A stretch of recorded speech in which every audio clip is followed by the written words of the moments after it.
என்ன பண்ணாங்க மாமா? உங்களையும் ரேவதியும் பிரிக்கிறதுக்கு டிவோர்ஸ் நோட்டீஸ் கொடுக்குற அளவுக்கு போயிட்டா.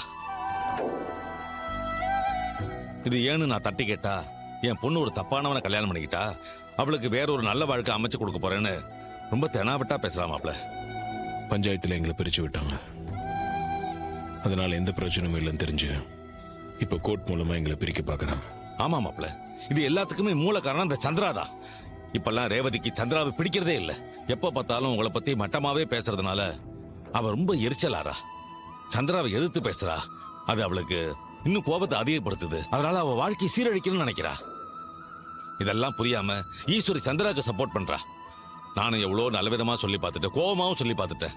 அவ கேட்க மாட்டேங்கிறா மாப்ள. நம்ம பொண்ணுக்கு ஒரு நல்ல வாழ்க்கை அமைஞ்சிருக்கு, அதை நீயே கெடுத்துறாதுன்னு சொன்னாலும் அவ புரிஞ்சுக்க மாட்டேங்கிறா.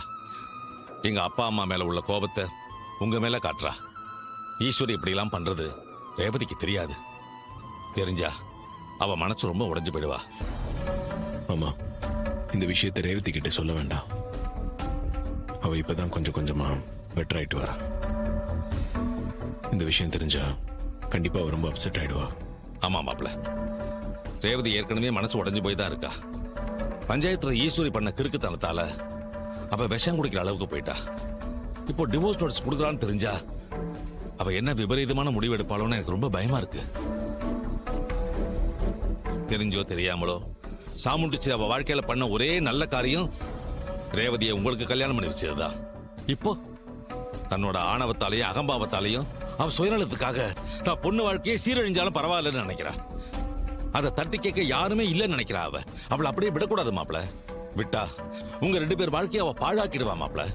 நம்ம உடனே ஏதாவது செஞ்சாகணும், அப்பதான் அவ அடங்குவா. மாமா, எப்போ அவங்க டிவோர்ஸ் வரைக்கும் போயிட்டாங்களோ இதுக்கு மேல அமைதியா இருக்க முடியாது. அவங்க நிறைய விஷயத்துல தப்பான முடிவு எடுக்கிறாங்கன்னு தெரிஞ்சிருந்தோம். நான் உண்மையை மறைச்ச தப்புக்காக தான் நான் பொறுமையா இருந்தேன். இதுக்கு மேலேயும் பொறுமையா இருந்தேன்னா நான் ரேவதி இழக்க வேண்டி வரும். அவ நான் சொன்னன்ற ஒரே காரணத்துக்காக தான் அங்க இருக்கா. அவளுக்காக நான் சில விஷயங்களை செஞ்சுதான் ஆகணும். தப்பா எதுவும் நடக்க விட மாட்டேன் மாமா. மாப்ள, நீங்க சொல்றதை கேட்கறதுக்கு எனக்கு ரொம்ப சந்தோஷமா இருக்கு. நீங்க மறுபடியும் வீட்டுக்குள்ள வரணும் மாப்ள. அப்பதான் ரேவதியையும் காப்பாற்ற முடியும், நம்ம குடும்பத்தையும் காப்பாற்ற முடியும். நீங்க தைரியமா வீட்டுக்கு போங்க மாமா. அத்தை எங்க 2 பேரும் ஈஸியா பிரிச்சிடலான்னு தப்பு கணக்கு போடுறாங்க. அவங்களால எங்களை பிரிக்க முடியாது. மாப்ள, வரும்போது ரொம்ப மனசு சஞ்சலமா தான் வந்தேன். இப்பதான் நிம்மதியா இருக்கு. நான் வரேன் மாப்ள. வாங்க மாமா.